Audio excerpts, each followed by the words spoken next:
Okay, so we are going to learn how to do a dihybrid cross.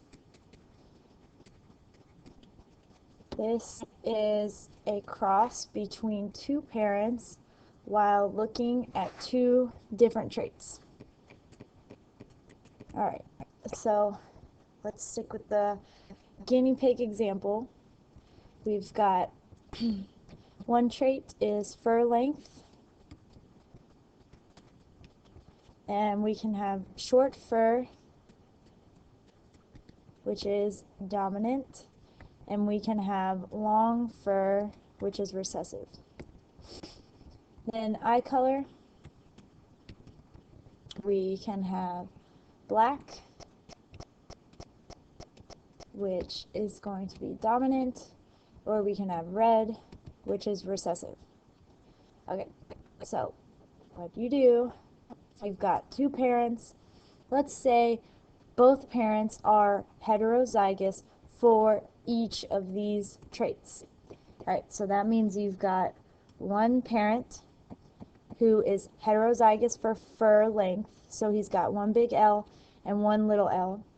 And then that parent is also heterozygous for eye color, so he has one big B and one little b.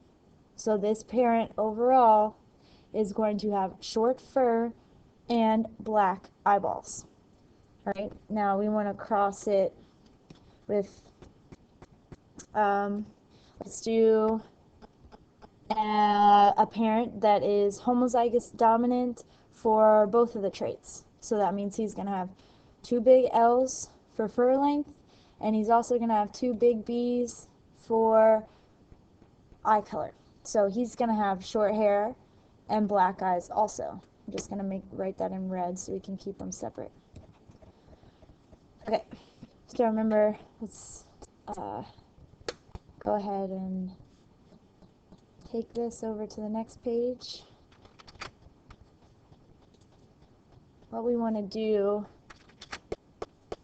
first, within each parent, because of meiosis,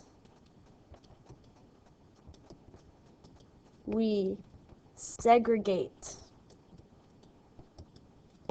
the alleles for each trait. Right? Then we independently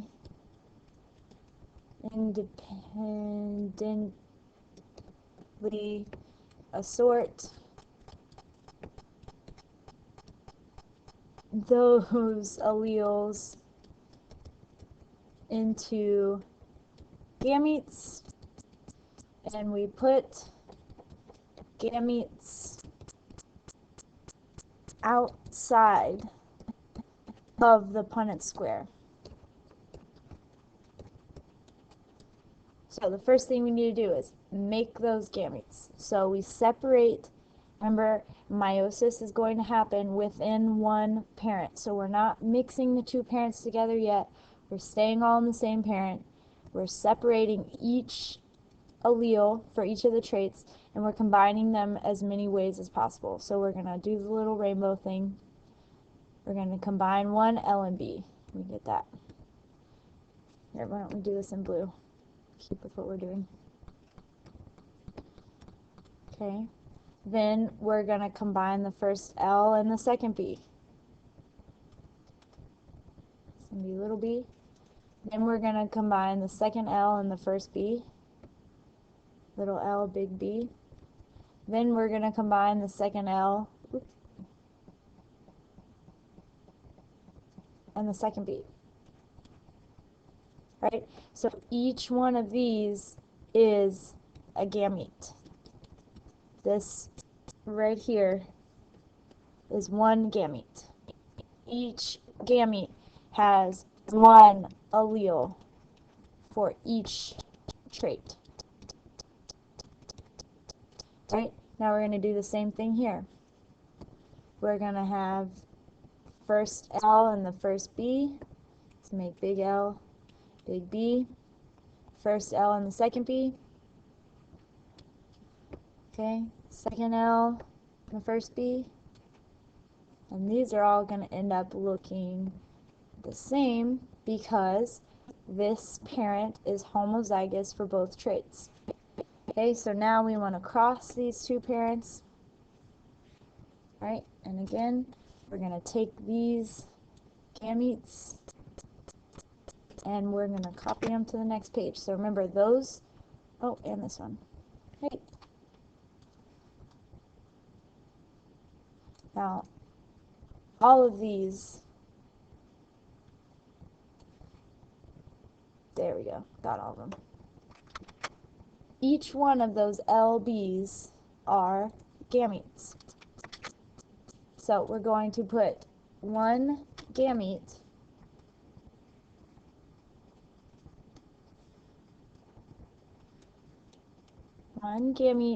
per row or column on the Punnett square. All right, so you make this huge Punnett square. Right, so we have 1, 2, 3, 4 gametes for each parent. So that means it's got to have 1, 2, 3. Oh, that was really 4. Then little columns, and it's got to have 4 rows too.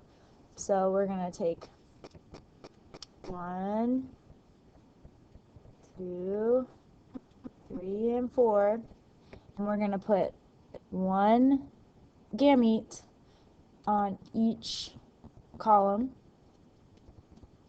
So these are the blue ones. Why don't I make them in blue? Did that for a reason. Okay. Big L, big B, big L, little b, big B, little L, little b.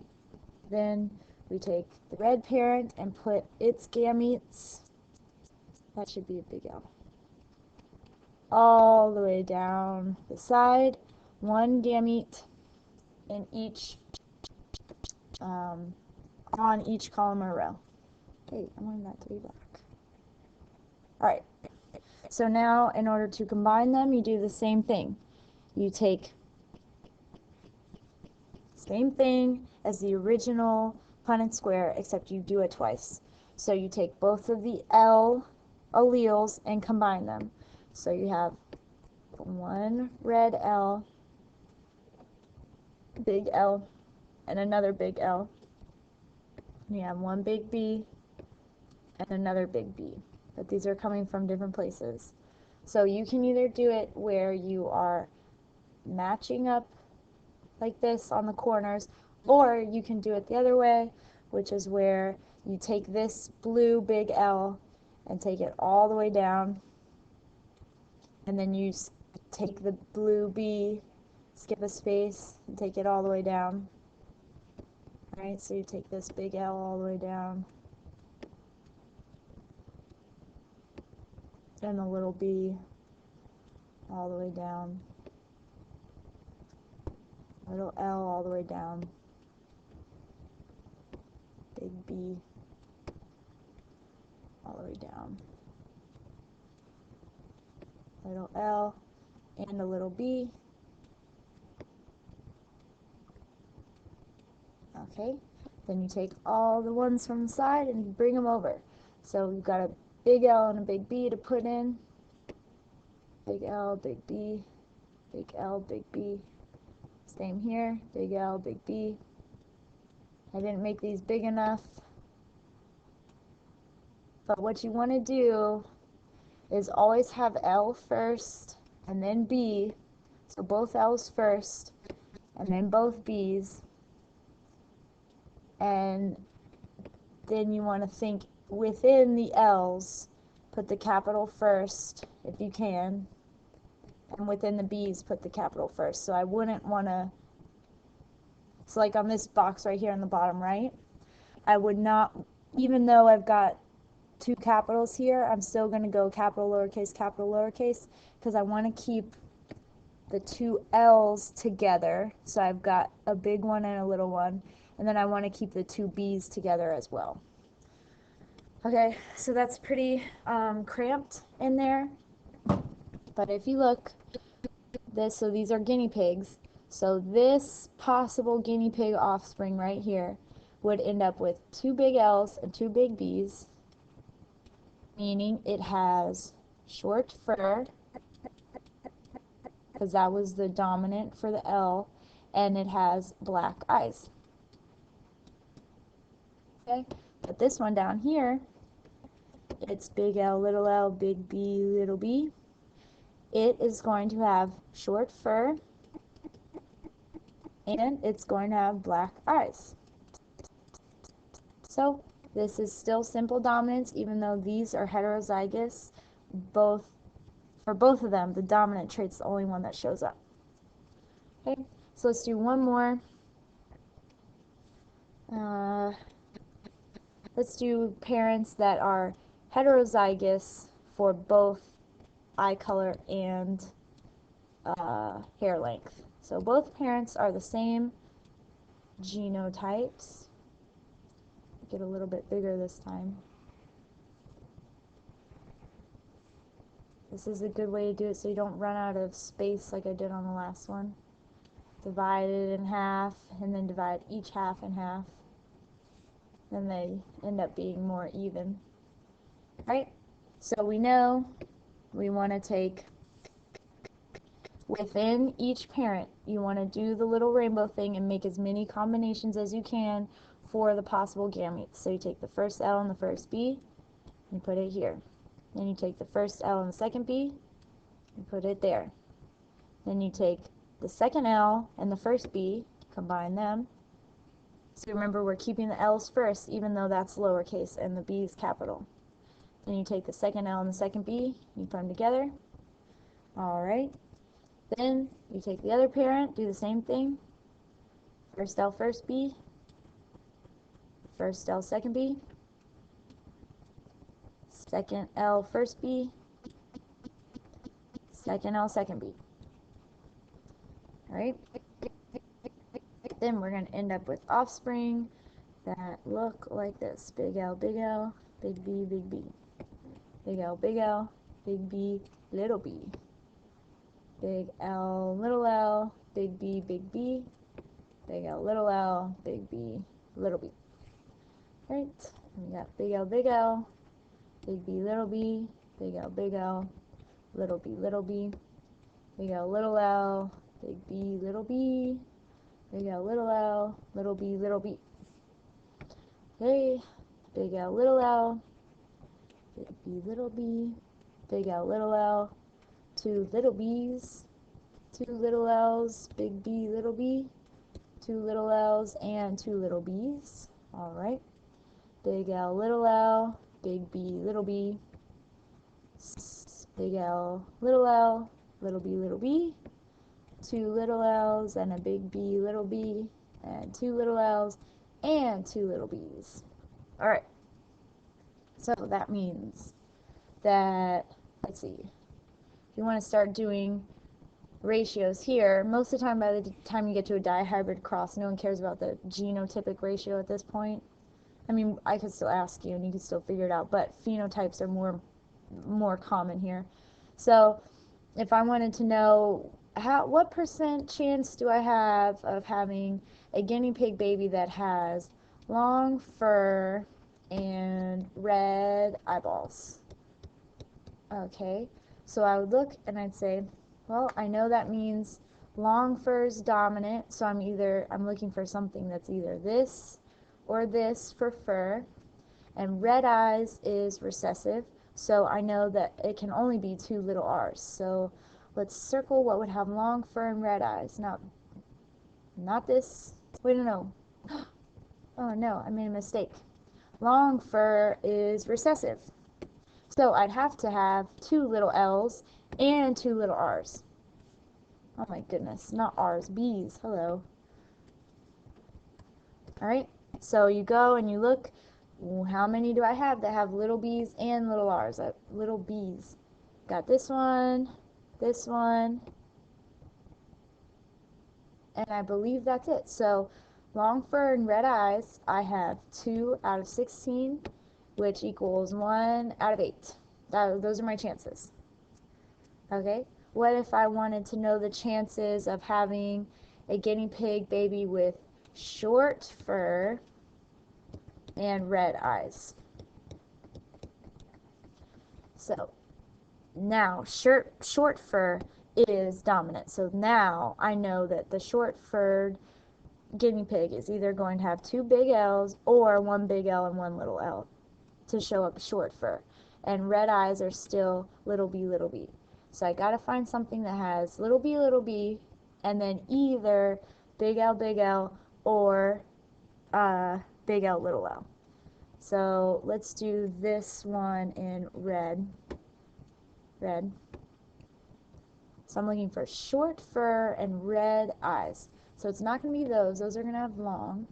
This will have short fur and red eyes. This one won't. This one won't. Those will be black eyes. This will be black eyes. Black eyes, black eyes. Okay, this looks like it's going to be short fur and red eyes. Same here. And here. Not here. This is going to be black eyes. This is going to be black eyes, black eyes, black eyes, and black eyes. Okay, so that means 1, 2, 3, 4 total out of 16, which equals 1/4, which we know that's 25%. So 1/8 is like 12.5% or something like that. So that's how you would do that. Let's do one more. Let's do it in blue. What if I was looking for a guinea pig? I didn't care what kind of fur he had, but I just wanted to make sure he had black eyes so he didn't look scary. So what % chance do I have of ending up with something with black eyes? A guinea pig with black eyes. You know that black eyes is dominant, so that means I'm either looking for a guinea pig that has two big B's or is heterozygous for eye color.